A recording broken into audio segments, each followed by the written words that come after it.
Good morning, everyone. Thank you very much for attending our webinar series of Urban Mobility and Equity Center at Morgan State University. We are a Tier 1 University Transportation Center funded by U.S. Department of Transportation. And we have a monthly webinar series. This month, our topic is HBCU Edge. So we have two parts. The first part is more applied to students getting and surviving a new job.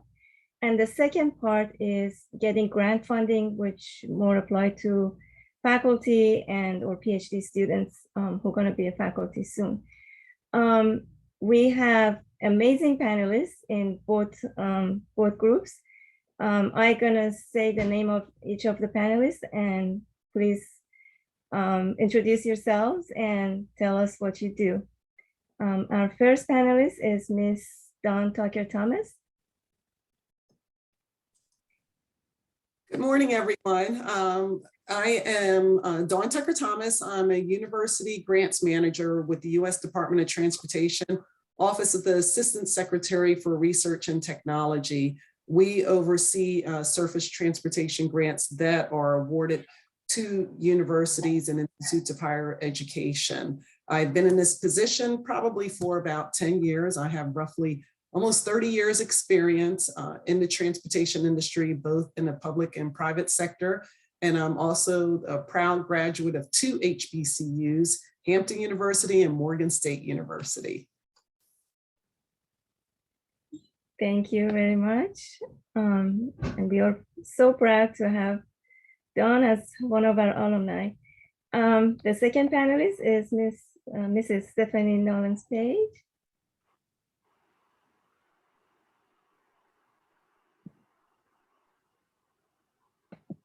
Miss Stephanie? Oh, did we lose her? Okay, we go to the next until we have Mrs. Nollins-Page back. Our third panelist is Miss Selena Allen.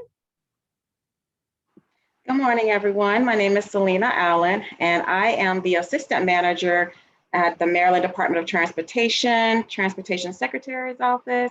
I've been in that position for over 4 years now. Well, almost 4 years, I'm sorry, with more than 15 years of experience in the learning component.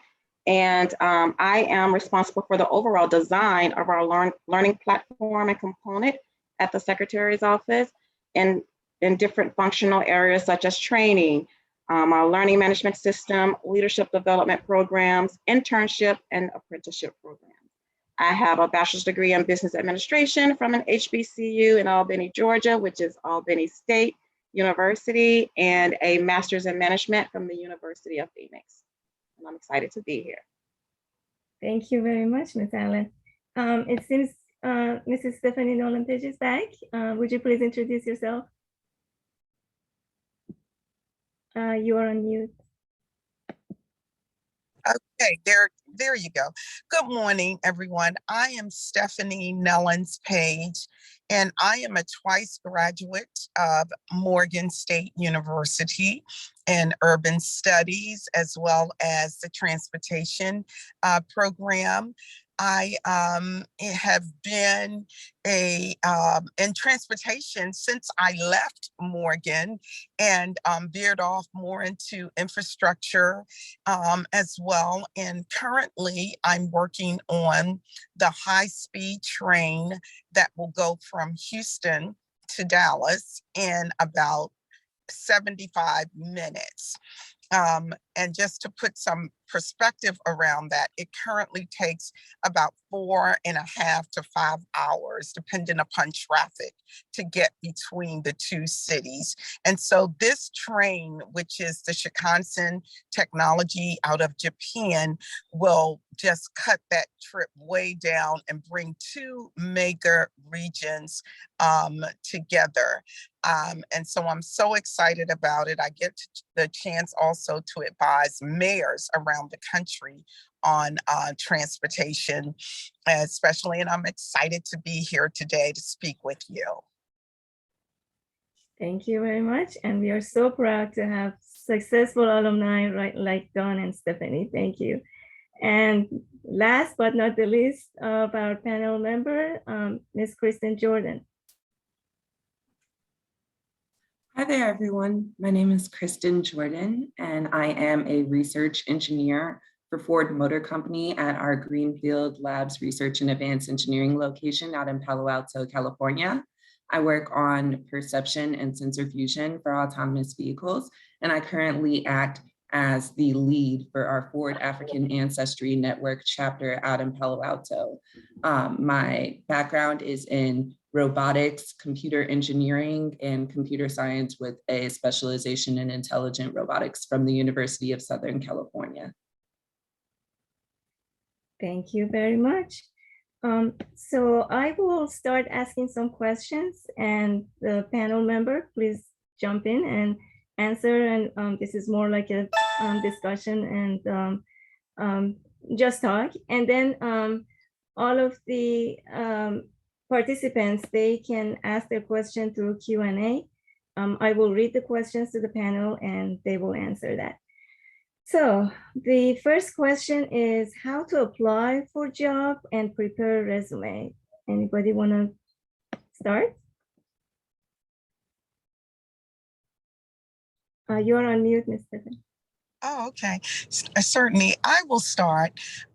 First of all, as I'm not sure where many of you will be in your journey at this point, but if you're in your first year of graduate studies or you're in your junior year or sophomore year, even your freshman year, job hunting starts immediately.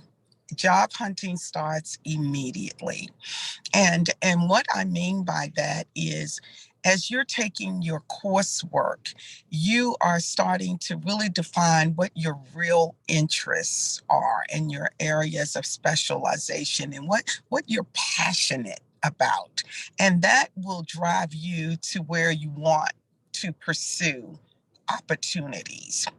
And so a lot of people say, well, I don't graduate until such and such, so I'm not going to start looking to until I graduate. No, it should start immediately. That's number one. And then how do you prepare your resume? Let's say you now are ready to pursue a job and send out your resume.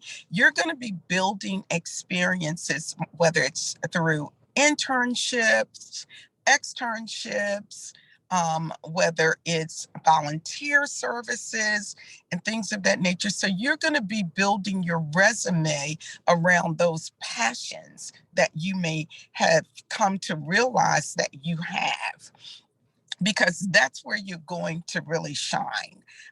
For example, I started my career in transportation because the bus was late. So I went into majoring in transportation management to fix a problem. Okay. And so what did I want to do? I wanted to go in and make public transportation more efficient and effective because I realized it was the social and economic vitality of an individual and that did not have a car and did not have an option. So everything that I did on that resume was about building towards that because that was a problem I was trying to solve. By the way, the bus was late getting me to my 8 o'clock class at Morgan State University. Thank you very much. Yeah, that's the way to go. Anybody else want to? Yes, I would like to piggyback on what Stephanie said. I'm not sure if a lot of the students know that the president signed the Infrastructure Investment and Jobs Act back in November. And this is the bipartisan infrastructure law. And this is creating lots of jobs. We're seeking to rebuild bridges, electrify various stations here, charging stations. So with that being said, there's going to be a lot of jobs that are coming down the pike, not just in the private sector, but also with the federal government. And to apply for a job with the federal government, I was in your position as well back in the 90s, and, trying to guide myself on figuring out what to do and how to do it. And we do have jobs that are posted as we speak right now, engineering jobs, community planner positions. And I will put the link in the chat. It's www.usajobs.gov. When you go on there, you would need to create a profile. Now, your federal government resume, and this is something that I had to learn the hard way, is going to be different from your private sector resume. Your federal government resume is a lot more lengthier. It's detailed, extremely detailed oriented. So you can either create your resume online using their built-in template, or you can upload your own personal resume. So when you do this, again, you're going to find the information that they're going to be seeking in your resume. Like say, for instance, you've worked internship positions before. They're going to want to know your supervisor's name, the date of employment, salary information, and so on. Again, be extremely detailed. Let them know all of the internship opportunities that you participated in, any type of awards that you received, any scholarships, fellowships, because you are going to be coming into entry-level positions. So they're going to be assessing your background against others. And all of these experiences are going to count, even volunteer work. So if you volunteered with your church, with a sorority fraternity, with a trade association on your college campus, please make sure to include all of that information. And again, I will put the link in the chat as we speak right now. Thank you. I see two questions, follow-up questions on Q&A. What would the steps be for job applications of a PhD candidate who hasn't been able to have any work experience? I can mention that, touch on that. Even though you haven't had work experience, you've had research experience, and you discussed the research activity that you've been involved with. Again, I'm with the Office of the Assistant Secretary for Research and Technology. We want to know all of those widgets, gadgets, experiences, that you've been involved with Dr. Jahani or other professors there at Morgan State University. So please do not exclude that information at all. That's very critical information. When I was there at Morgan, I was a Dwight Eisenhower Transportation Fellow, and I was involved in airport ground access research. Yes, that was included in my resume. So again, don't think that those experiences aren't something that we are not interested in, because we are. And if I could piggyback. Also, if I can add to that. Oh, I'm sorry, Stephanie. No, go ahead. Okay, if I could just add to that, before you even try to apply for a position, I strongly recommend you do a self-assessment of yourself, jot down the skills that you have in school. If you're affiliated with any type of fraternity organization, think about those things where you were a leader. If you were in a football team, were you the captain? You're a cheerleader, were you the coach?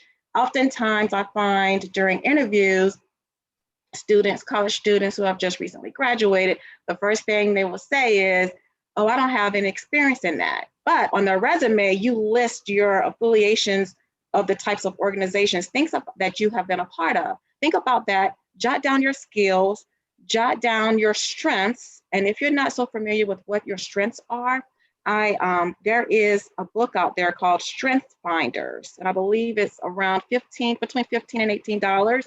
And that will help you identify your 5 strengths that you can build upon, along with your areas of opportunities that you can speak to when you include that in your resume. And when you include all those things in your resume, just be sure that you understand everything on your resume, because the interviewee will be looking at that. And you want to ensure that everything you put on that resume, you can speak to. It's just like having a conversation about yourself. That's a selling point for yourself. Think about any types of skills that you have learned along the way in school, the things that you've done such as communication. Do you always lead the way when you public speaking? You know, just think about all those things and doing self inventory of your skills before you even include your resume, actually complete your resume and or apply for a job.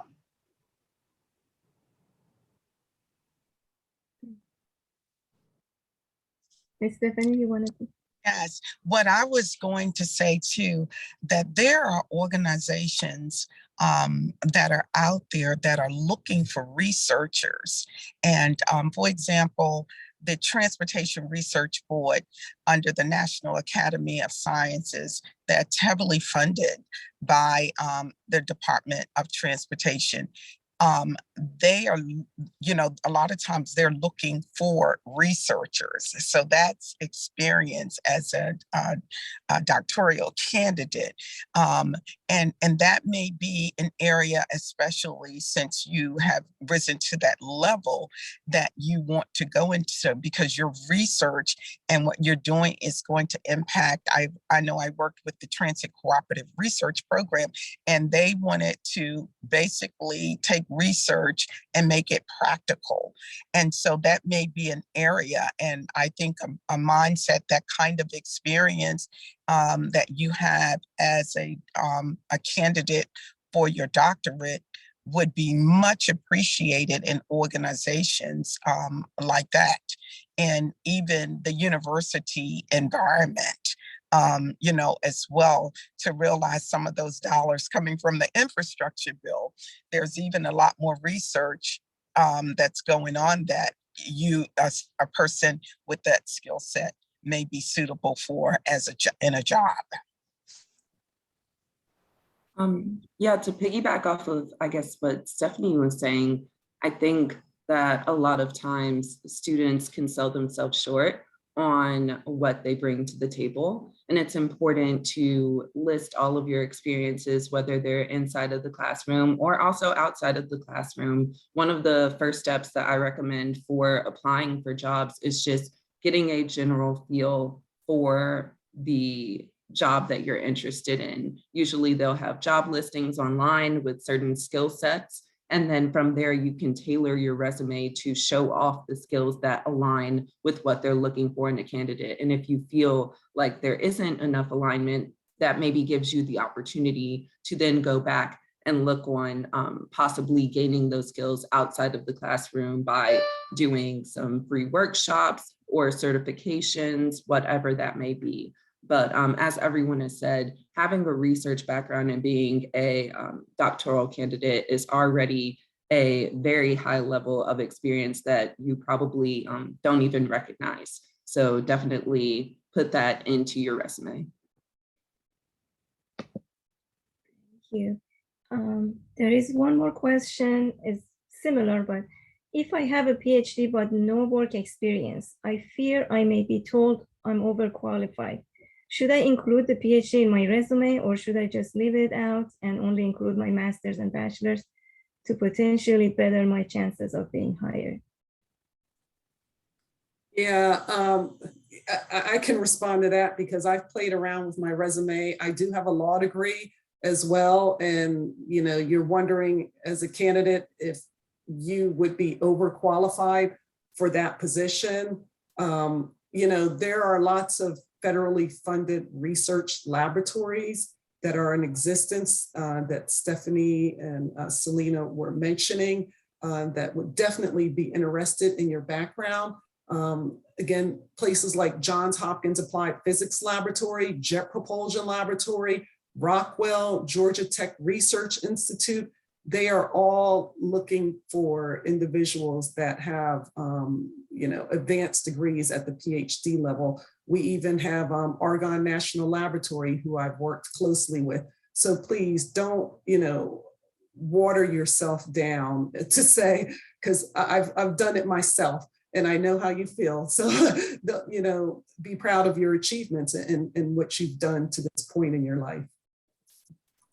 And you know, to that very point, and congratulations with that law degree, because I can see how all of that comes into play in transportation.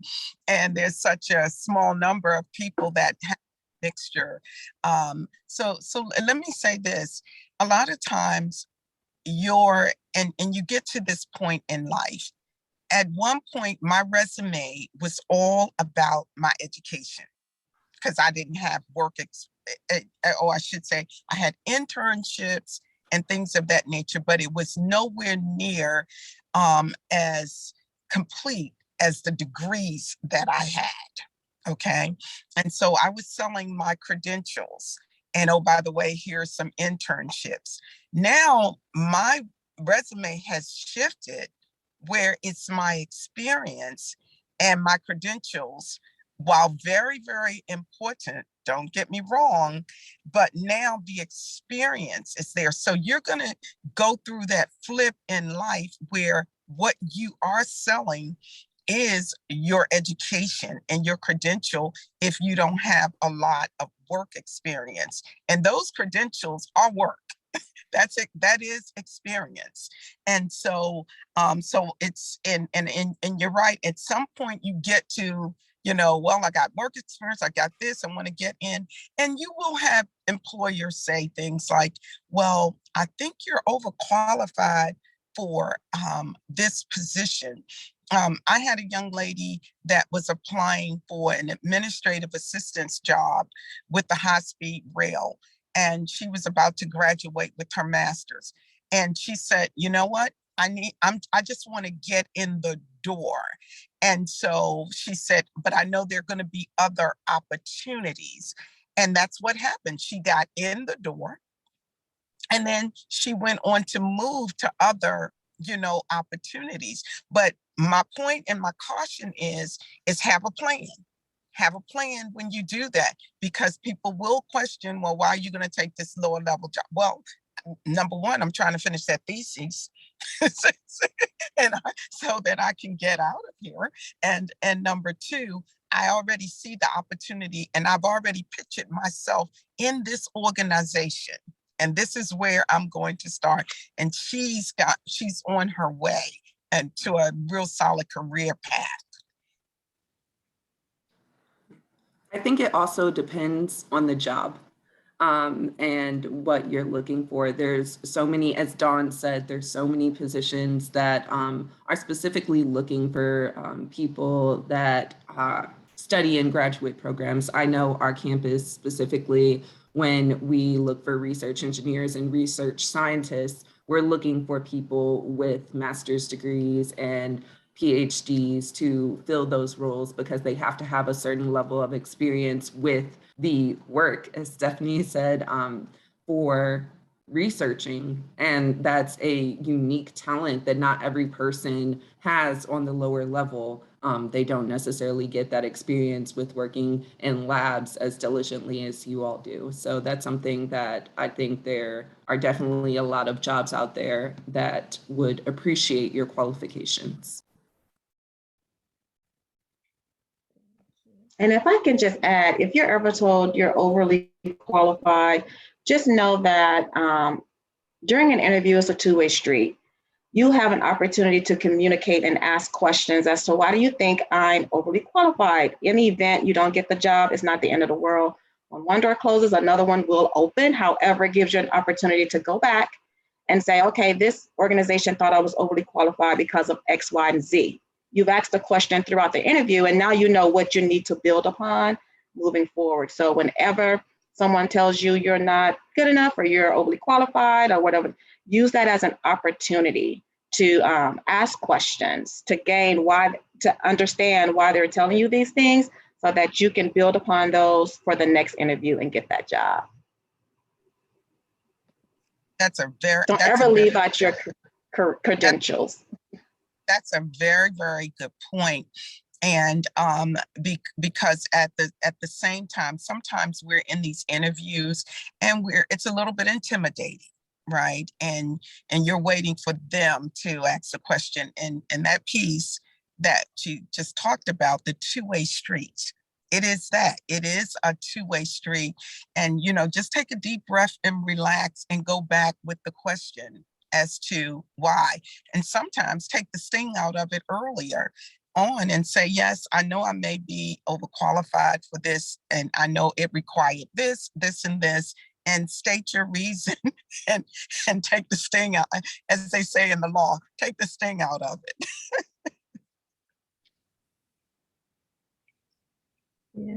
So my next question was how to prepare for interview, that you already kind of started that. If you want to add more to it, how to prepare for interview.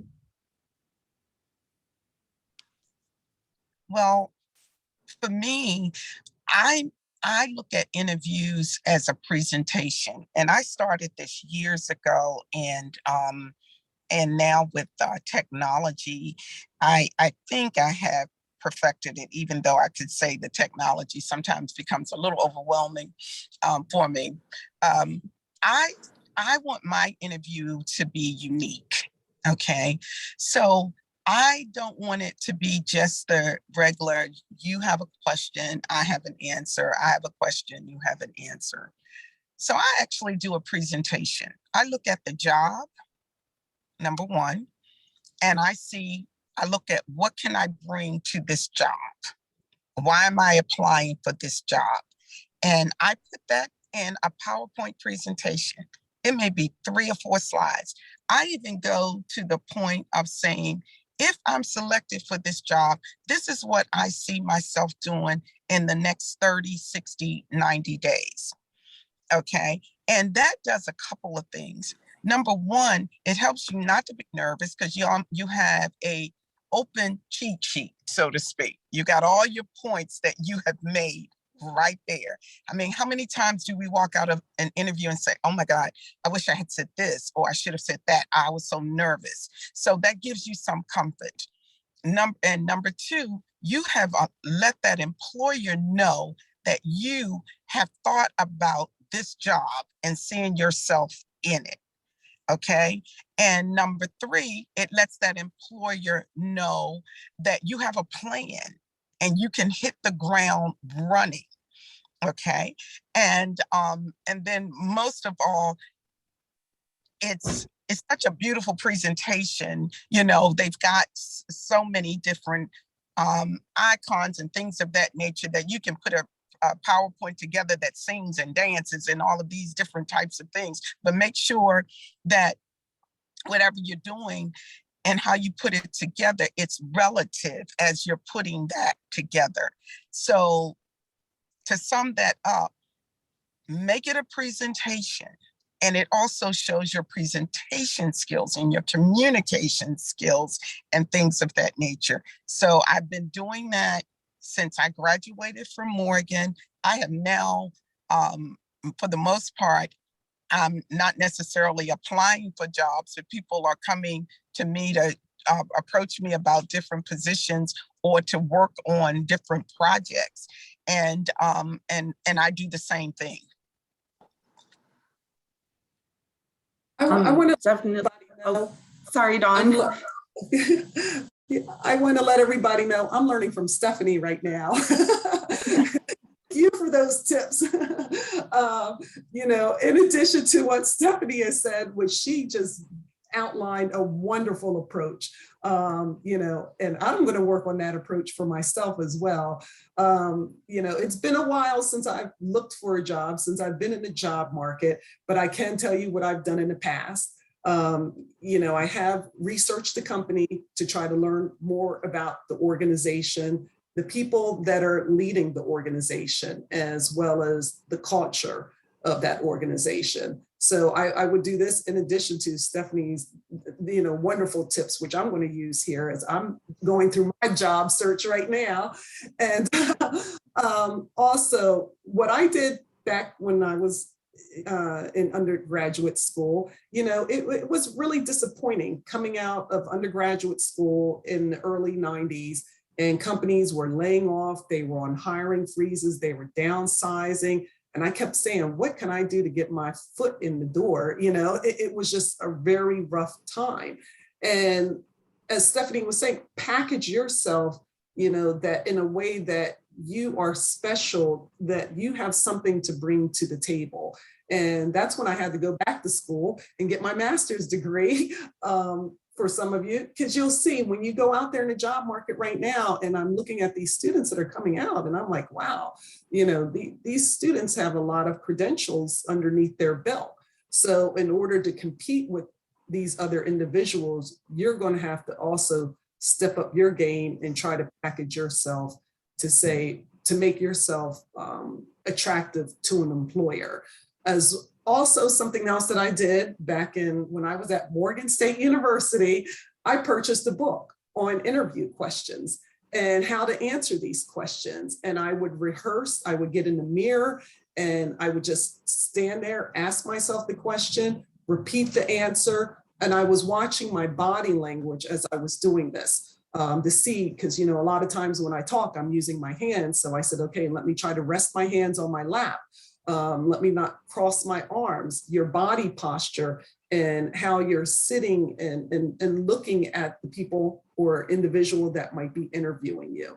So those are just a couple of additional tips in addition to the Stephanie's laid out plan, which I love. Thank you. Right. So did I, Don. Stephanie, you set the bar extremely high on this question. And Don, you tipped it off, so I don't know what else to add. But I will say this, in addition to what Stephanie and both Don had said, plan ahead of time, actually do a mock interview, find a friend, find a professor, someone that you're close with and you can trust, to ask like those basic generic questions that you can now find online. There are several interview questions, and most times the organization will tell you what type of interview questions they will ask, whether it will be behavior type questions or they will give you information in advance on what to look forward to. In the event they don't, you now have an opportunity to ask those questions. So plan accordingly so that when you actually go and have that interview, you're confident. You have your resume up to par, you've looked at it thoroughly, you've done your research, you have your questions. Most importantly, you want to jot down your questions as it relates to the organization you've done your research for, and that will set you apart from everyone else, because oftentimes in the interviews I'm in, no one really even asks about the organization. And when we ask, so tell me, what do you know about the organization? They may say like basic things. We want you to dig deeper and try to see if you can find something that the organization is struggling with that perhaps you can assist with. And that's a great selling point for yourself. But I just wanted to add that piece in regards to make sure you plan in advance, do that recording like Don said, look in the mirror, look at your body language, plan until you just feel like you got it, like you got the job. Yeah, I agree with Selena as far as when we go into interviews and we interview candidates, a lot of times they only have a very high level description or knowledge of the company. I would recommend don't be shy to reach out to the recruiter who set up the interview with you to say, I'm interested in knowing more about the team. Could you give me any information or anything that I need to look up? If the recruiter isn't going to give you that information, a lot of times you'll be able to use LinkedIn as a resource to possibly find someone that's on that team, and then you can reach out to them to possibly have a meeting beforehand to get a feel for the work environment and culture, which I think is just a really good thing to do in general, considering that sometimes the work culture may not match with what you would like for your job. So it's something to consider as you're doing that preliminary planning that everyone was talking about. I think another thing is just knowing some of the projects that you're working on and feeling comfortable talking about them extensively, not only from a technical standpoint, but also from a more introspective and your learning and growth as far as your leadership skills and team working skills go. That question of what experiences made you challenged you or helped you to grow or helped you with communicating, pointing out issues with yourself. Don't only think about the projects where you thrived and everything went according to plan. Think about some projects that maybe you had some difficulty with where you were able to come through with some tokens of knowledge. And as you think about those, think about ways that you could answer those interview questions that you're rehearsing in ways that show off exactly what you gained from that experience. Wow. I wish I had you you all before I apply for a job. That's great. And okay. The next question is how to transition from campus life to the workplace.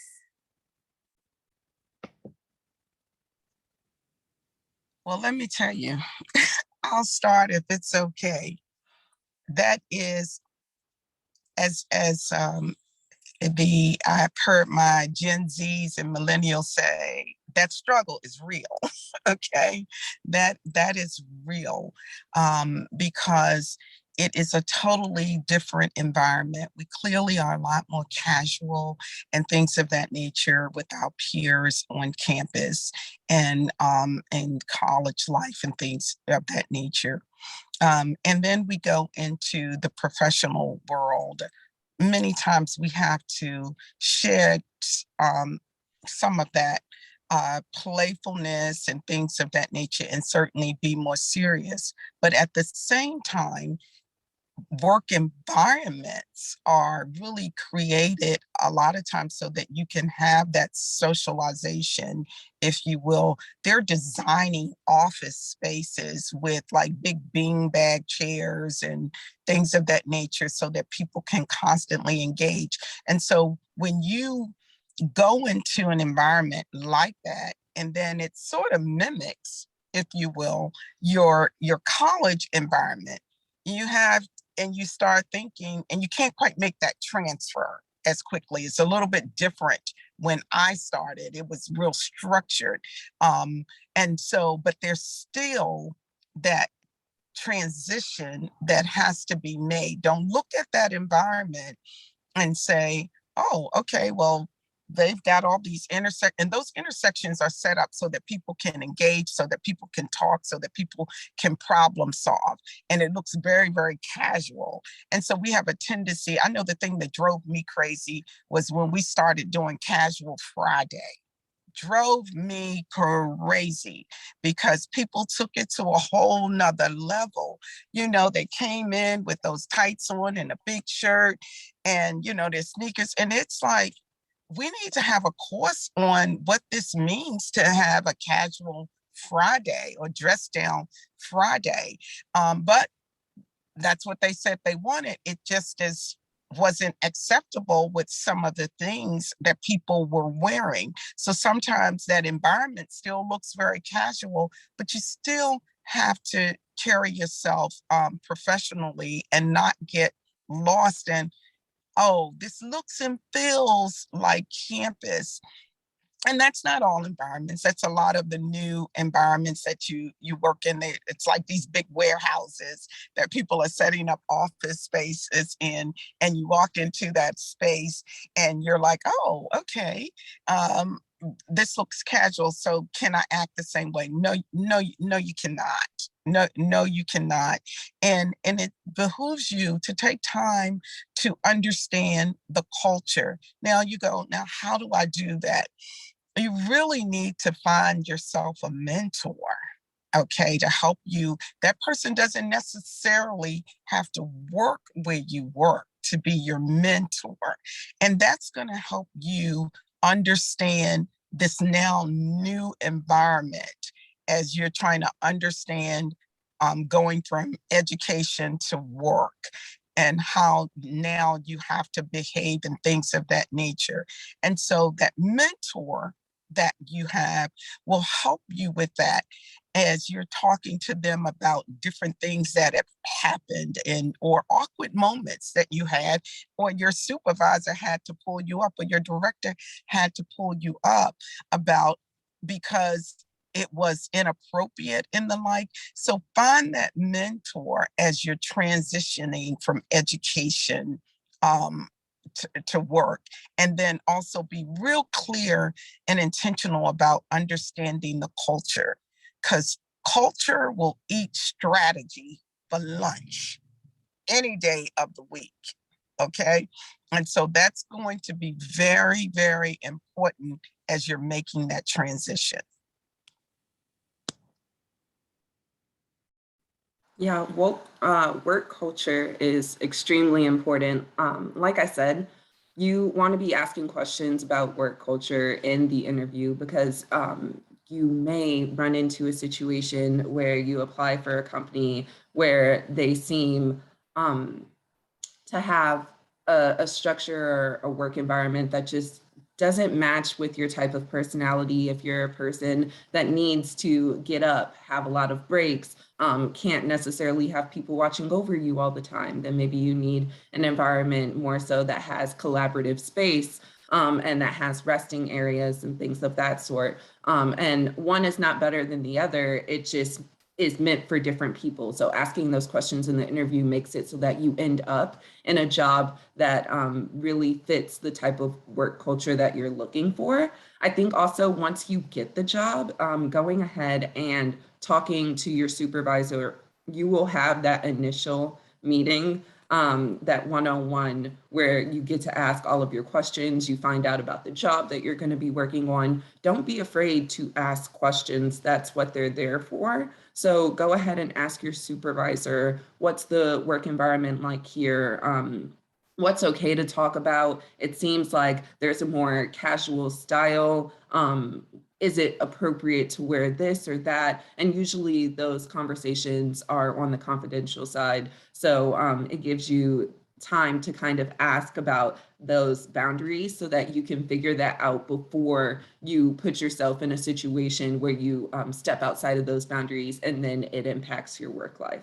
I think also for me, the experience of that transition was I set a lot more boundaries on myself and just slowly but surely loosened them up based on what I was witnessing in my environment as well. Because once you step into that environment and you're there indefinitely and you say something or do something that's going to possibly, stay with you, or be remembered in connection with you. So I think being a little bit more strict on the boundaries to begin with, and then getting a feel for what your environment is like, just protects you as far as you possibly doing out anything outside of the boundaries. I think also, last thing to mention, when you're talking about the transition between school and work, I think a lot of people get caught in the trap of, okay, I have a job, let me just stop there, do my job. And then at that point, you kind of become complacent with having a job and not thinking about your growth and moving forward in leadership if that is a goal for you. So if you have any goals beyond that job or any specific projects that you want to work on for your team, make sure to mention that as soon as possible with your leadership and with your supervisor so that they can be assigning you tasks that help you to reach your goals.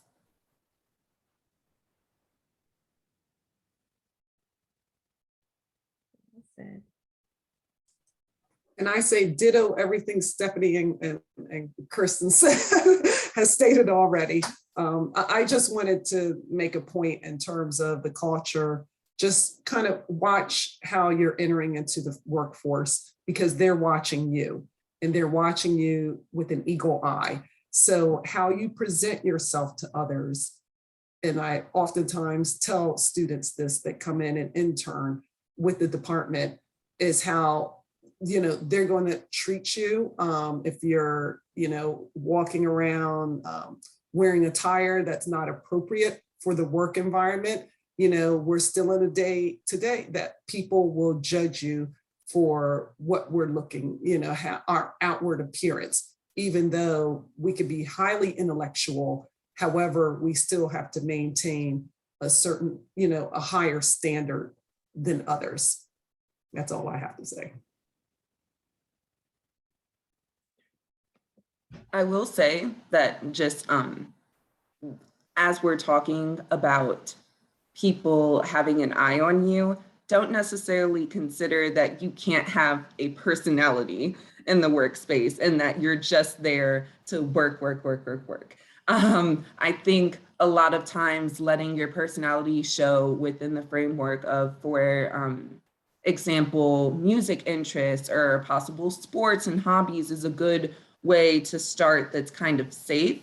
And then to build those bonds, because that makes it a little bit easier for people to connect with you. And then when you're having conversations about your technical work, it doesn't feel as intimidating to you. And people are also more willing to help you because you don't seem like that closed off person that only focuses on work all of the time and never has conversations that are a little bit more lax.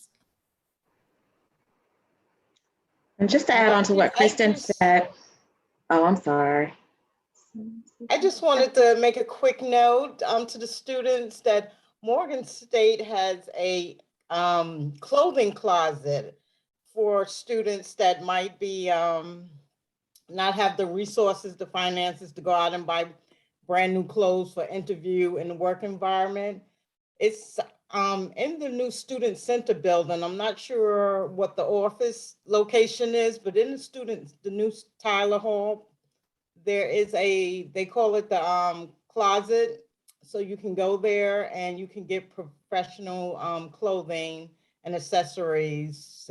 If so just pass that on to any of your friends and anybody that might be in need. How do you donate?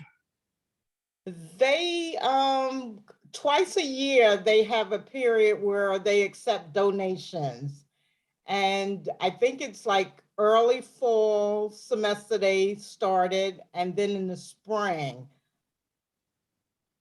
Okay, I will get it. They have certain days, and you certain days and certain times, and you bring the clothes to them. They want them to be cleaned, of course, dry cleaned, possibly washed and hung up on hangers. Yes, gently worn. Yes. Mm-hmm. Yes, thank you. I will get more information on that. I wanted to say something in terms of letting your personality come out as well, because a lot of times your personality will shine in an interview. Okay. And that's what people have bought into as well, your experience and as well as your personality. So you don't want to be so rigid. And to the point that on the culture again, that is very, very, very important. And just you start to really even learn about yourself and see what kinds of things really, really fit. I will tell you, I worked with lots of engineers when I first graduated from Morgan, and they were very routine. Y'all engineers know that, and and I was this, as you all can tell, I'm just perfectly shy and and not outgoing at all. And we were building the railroad and extending the red line in DC on the metro system. And I was working on the budget, and I was working with costing out, what the headway needed to be and how many, what employees we needed and all of those different types of things.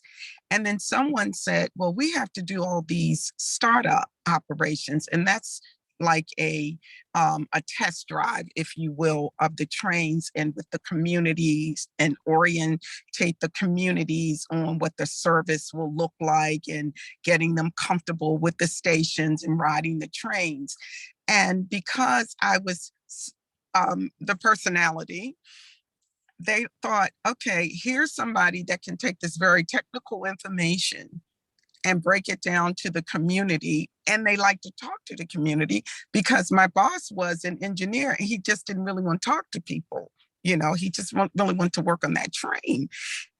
So people will see who you are as well and how that fits into a structure, and you get assignments a lot of times around that will fit. And I will tell you, that made me enjoy that job so much more, because one, I was still working in a very technical environment.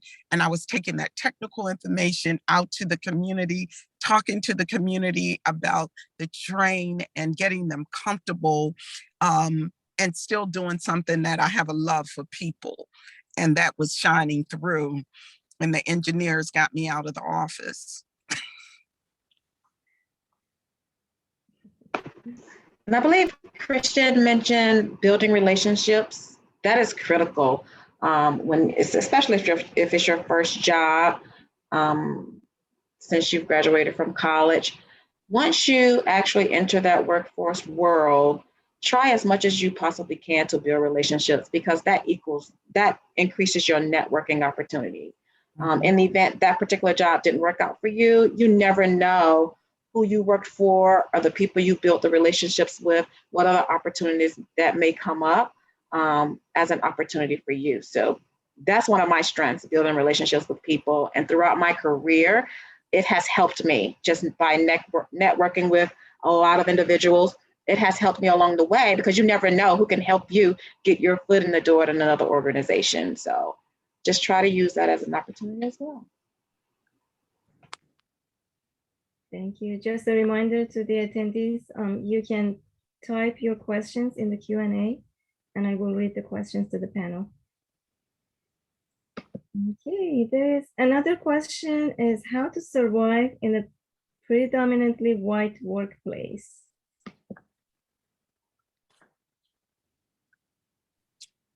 Oh, okay, I'll start. That's okay.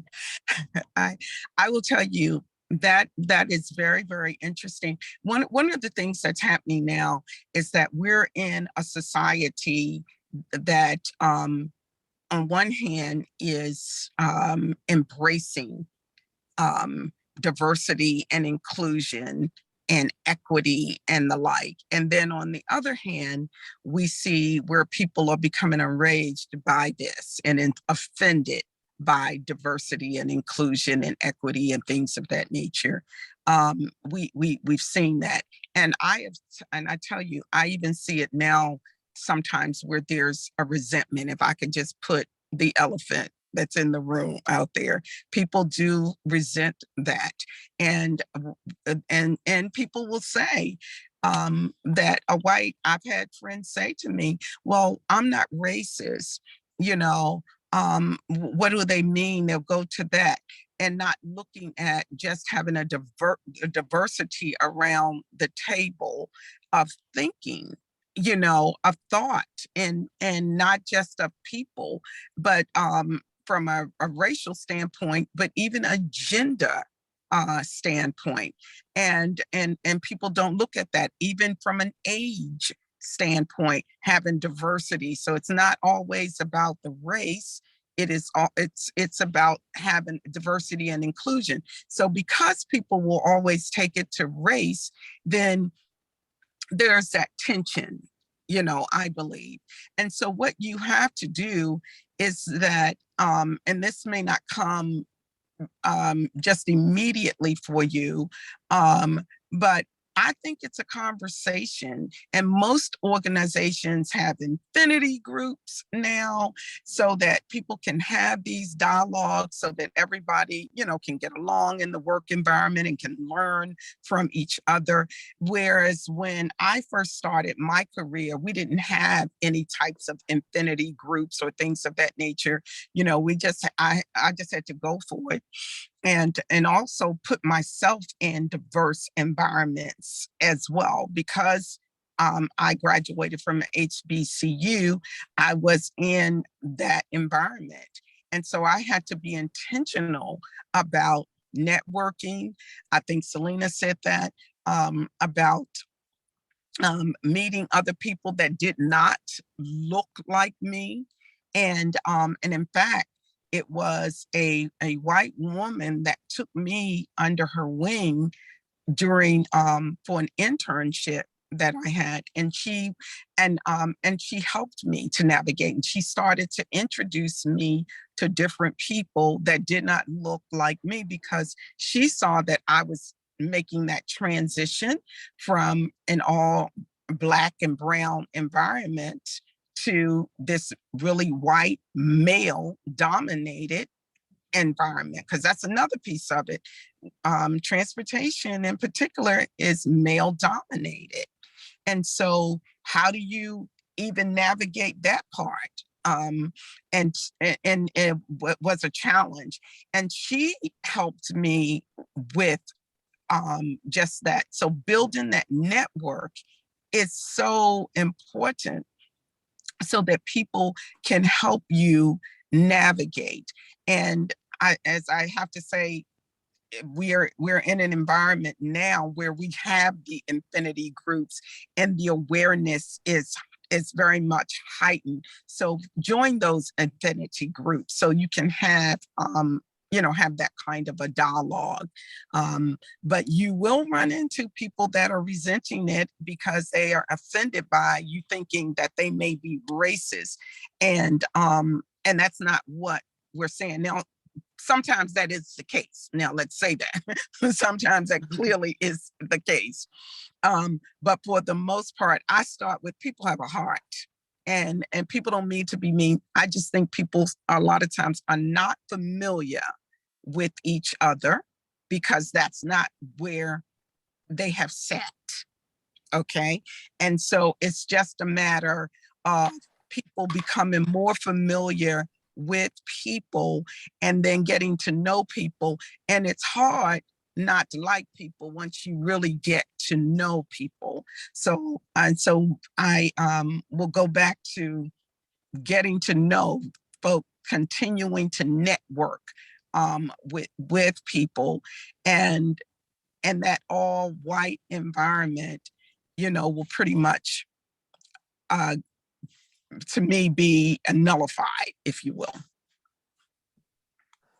I think this is why observing work culture is so very important, is because you will be able to notice how genuine your peers and your company is about supporting you as a Black employee.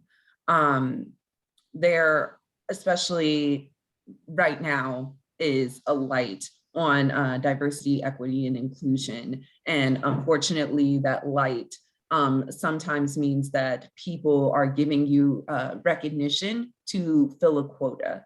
And if that is happening, or you get the sense that that is happening in any way, shape, or form, then being aware of that and also figuring out if that's something that you want to be a part of or not is a very important thing, because sometimes you may want to take advantage of that opportunity if it's with a company that you want, but being aware of kind of where people's intentions lay is important, and seeing how that affects you and your mental health, because it is a big transition going from a predominantly Black environment to going to a predominantly white environment and becoming the minority.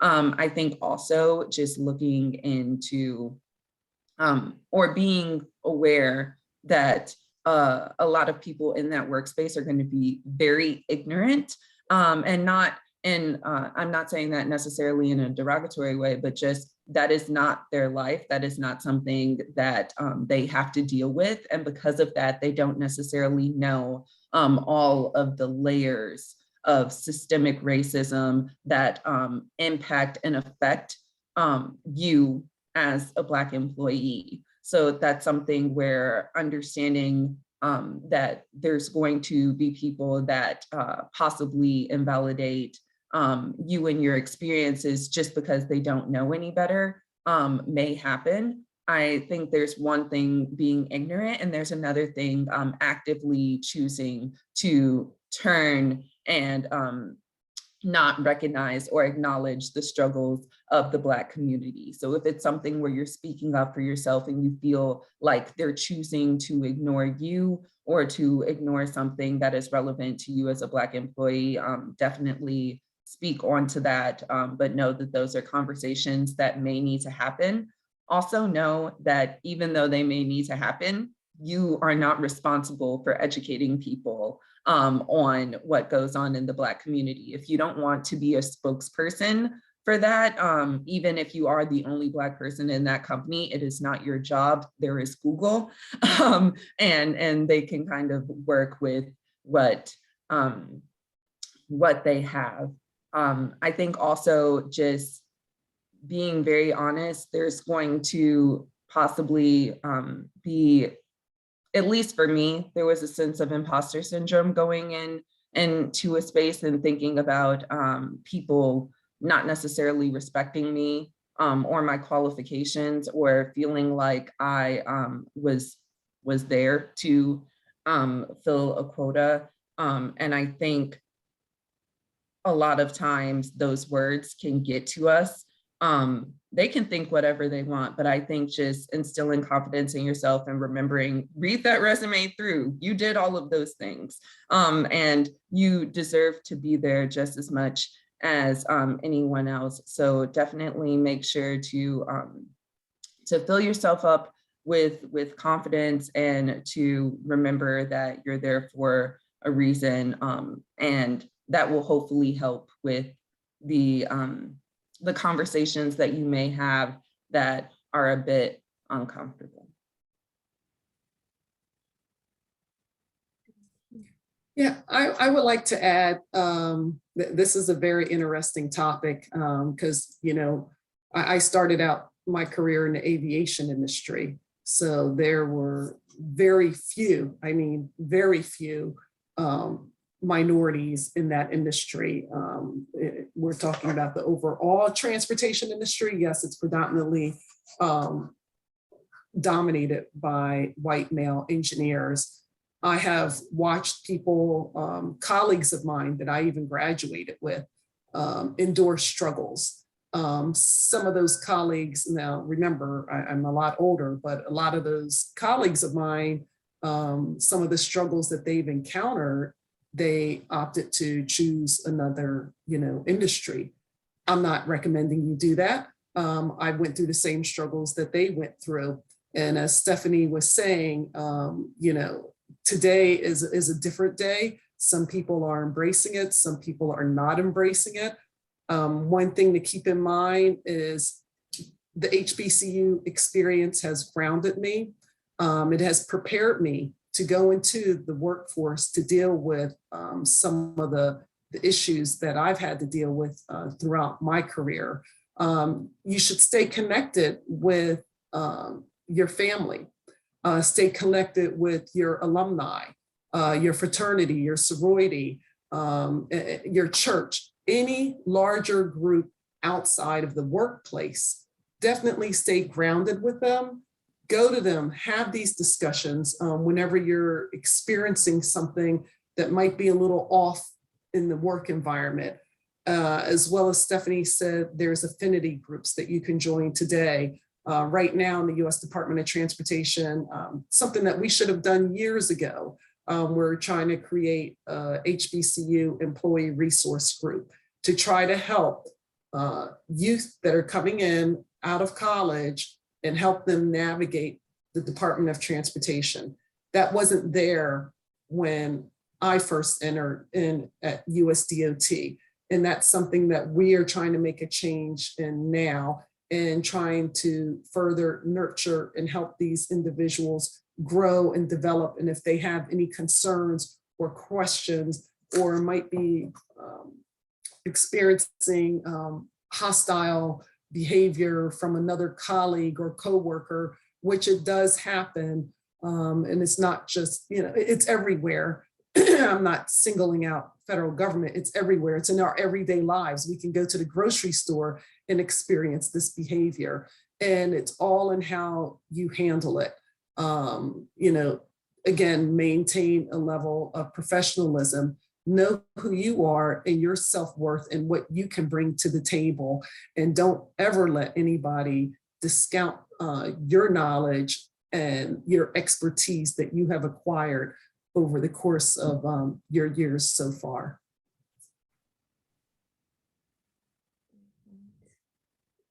I have a question in the Q&A. Could we get the members of the panel to discuss their organization's thoughts on hiring international students?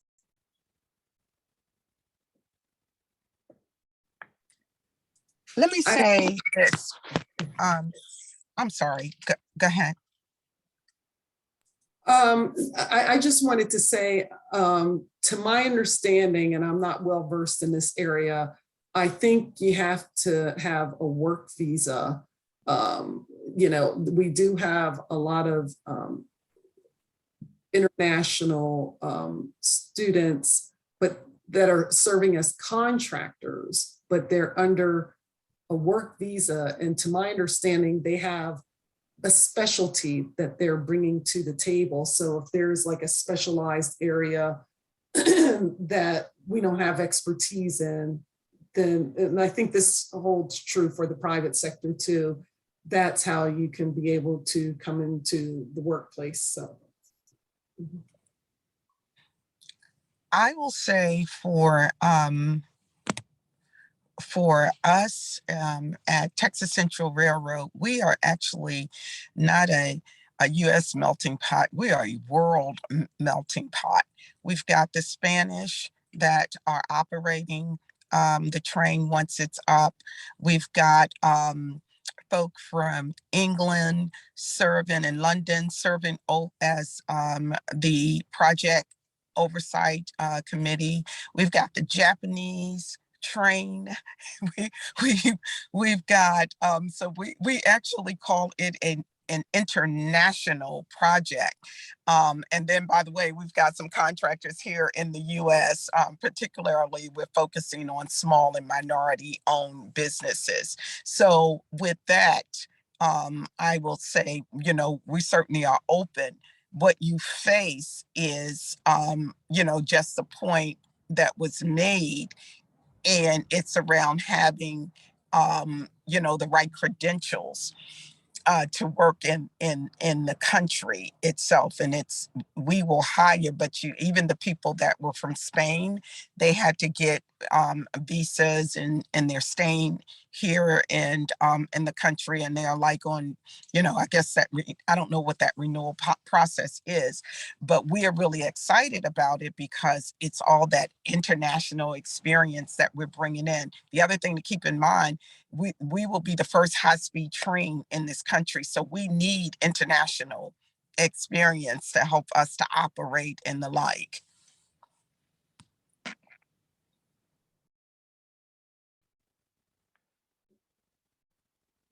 Thank you. Okay, there is one more.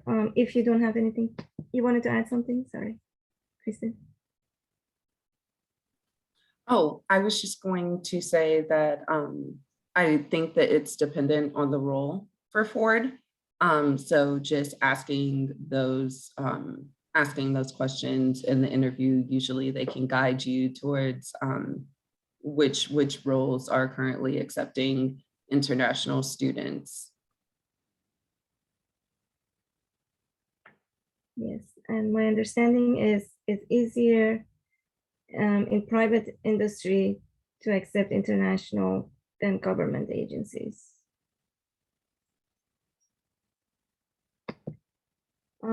The last question is how students bring value to an organization.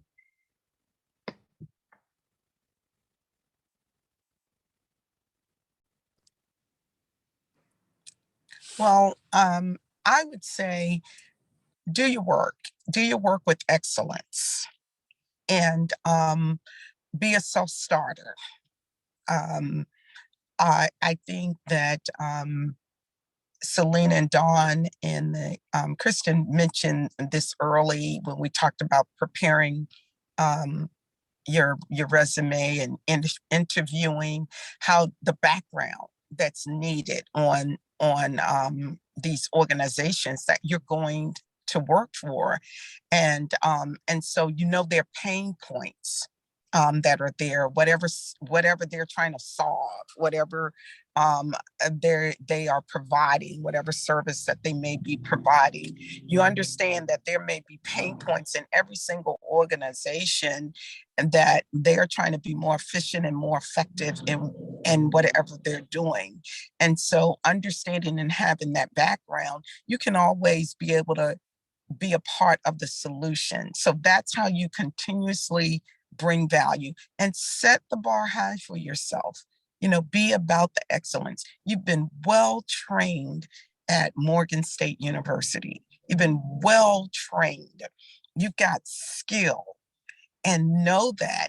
And we've been trained well enough to go out here and help to solve problems or bring solutions, another way of saying it, to whether it's a municipality, whether it is moving cargo around, whether it is improving the efficiency and effectiveness of a bus service or rail service, whether it's improving how we move that cargo and what the cement it needs to be on the highway to prolong the life.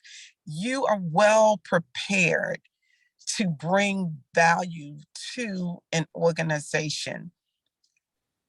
Understand that excellence about yourself and do that, be in a continuous state of learning and perfecting yourself and whatever that job may be and whatever that organization needs. That's how you constantly bring value. I would also like to say, working with the younger people is really a pleasure for me.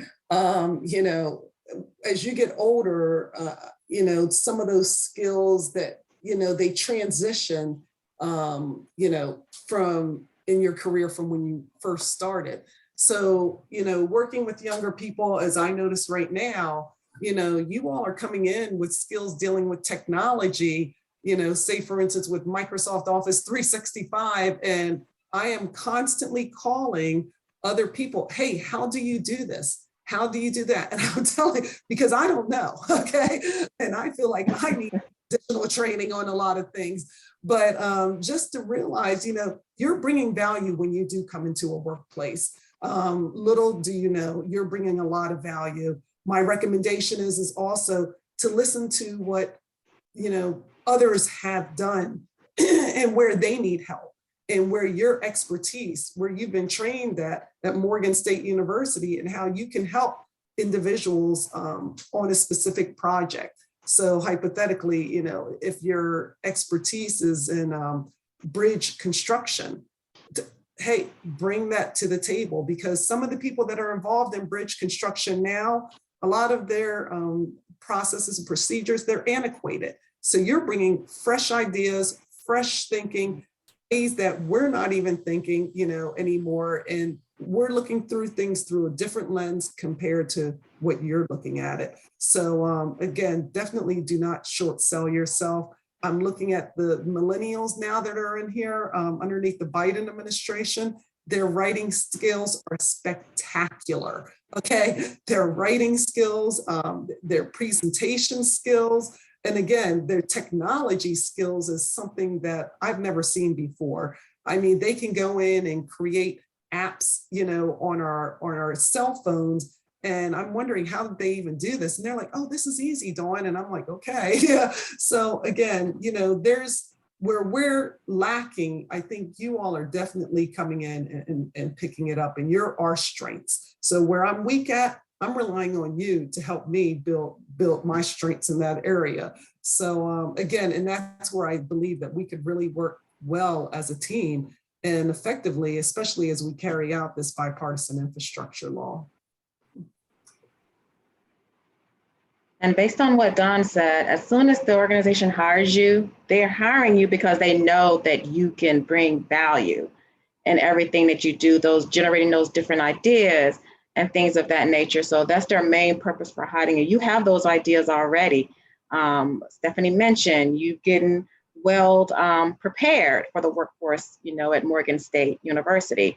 So just have that open mind and just know that once you get hired, you're bringing value, and always do your job, like Stephanie mentioned, and think about going above and beyond what's expected of you and actually sharing those ideas that you have. Even if you don't have any ideas at that particular moment, set yourself some goals to actually help you get to that level of whatever idea you want to help the organization with.